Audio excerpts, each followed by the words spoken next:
Sabe aquela pergunta que volta e meia todo mundo se faz? O que é, de verdade, viver uma vida plena? Não só existir, sabe, mas viver de um jeito abundante. Hoje, a gente vai mergulhar num conceito teológico bem profundo que responde essa busca, mas de um jeito curioso, através de uma série de paradoxos. A nossa jornada vai ser mais ou menos assim. A gente vai ver como essa tal vida plena está, na verdade, na tensão entre coisas que parecem totalmente opostas. A gente começa pela base de tudo, pela própria realidade. Depois passa pelos desafios da liberdade, da força, da fé, até chegar em como construir um legado que dure para sempre. Então, bora começar. E o ponto de partida é logo essa declaração, uma das mais radicais de todas as Escrituras. Presta atenção. Aqui, Jesus não está se apresentando como um guia que aponta o caminho. Ele diz que ele é o caminho. Ele é a própria realidade.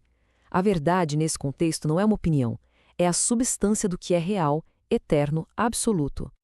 Ok, então, se Jesus é a vida, com letra maiúscula, que história é essa de vida abundante que ele promete?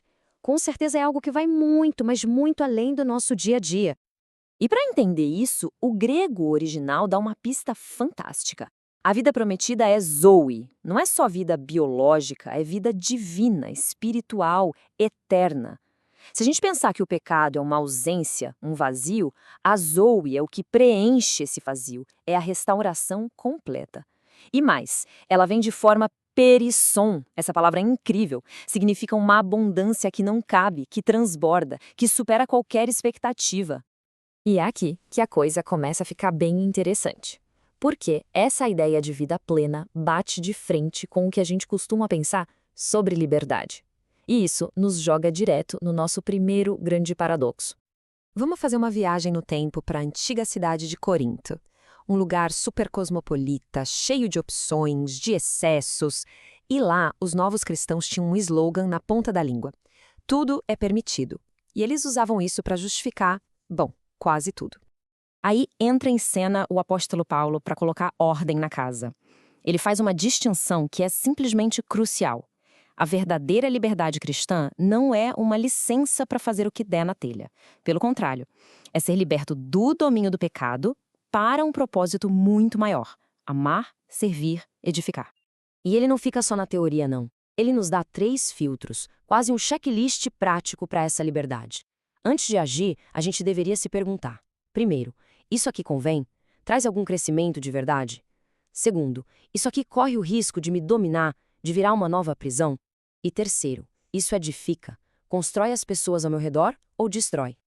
Essa ideia de liberdade com propósito nos joga em outro paradoxo fascinante: a relação entre o que é força de verdade, humildade e aquilo que a Bíblia chama de temor do Senhor. De acordo com o livro de Provérbios, a sabedoria não começa na nossa inteligência, mas nesse tal temor do Senhor. E calma, isso não é ter pavor de Deus. É um respeito, uma reverência tão profunda que a consequência natural é passar a odiar tudo aquilo que destrói: o orgulho, a arrogância, a mentira, a corrupção. E aí vem o nó na cabeça, porque ao mesmo tempo em que se cultiva essa força que odeia o mal, Jesus vira e diz que o reino dos céus pertence a quem se parece com uma criança. Como assim? Isso significa cultivar características de criança: a humildade de quem sabe que é totalmente dependente, a confiança plena, que não questiona, a simplicidade, sem agenda escondida, sem malícia, e um coração puro, aberto para a verdade. O ponto crucial é este: a verdadeira força espiritual não está em ser autossuficiente, mas na confiança humilde, na dependência de uma criança. E essa confiança toda nos leva direto para o coração da vida cristã. A relação, que é vital e muitas vezes mal compreendida, entre aquilo que se acredita e aquilo que se faz. Olha, o recado de Tiago é reto e direto, sem curvas. Uma fé que não se transforma em ação concreta não é uma fé fraca, é uma fé morta. Ponto final. É como um corpo sem espírito, um cadáver espiritual. Mas muita atenção aqui. Isso não significa que as obras salvam. De jeito nenhum. As obras são a evidência, a prova de que a fé está viva. Pense em Abraão ou em Raabe.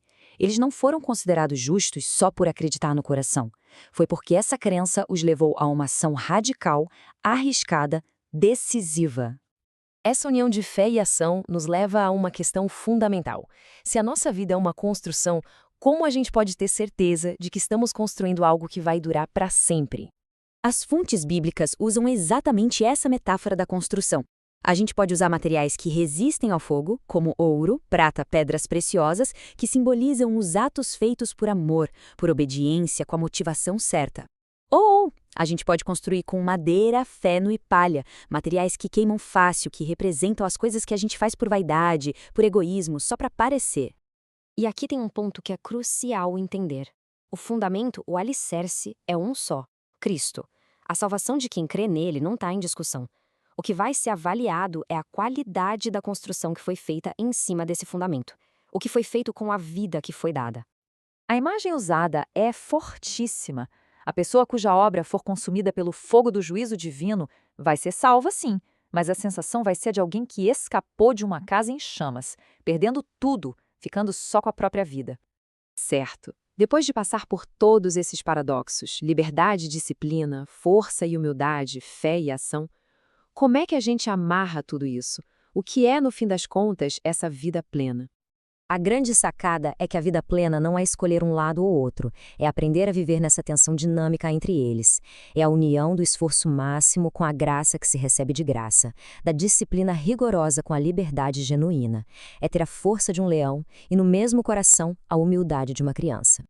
Viver plenamente, essa vida Zoe, é justamente isso, a união do que parece impossível. É ser radicalmente comprometido, mas ao mesmo tempo docemente dependente. É buscar a santidade com intensidade total, mas sem perder a leveza da fé. O reino exige uma entrega total, é verdade, mas o que ele dá em troca é uma satisfação real, presente, que nada nesse mundo pode comprar. No final das contas, viver por inteiro significa ser completamente de Cristo, permitindo que a verdade dele liberte, que a vida dele renove e que o caminho dele nos conduza. E isso tudo nos deixa com uma pergunta final, que ecoa na eternidade, para a reflexão de cada um de nós.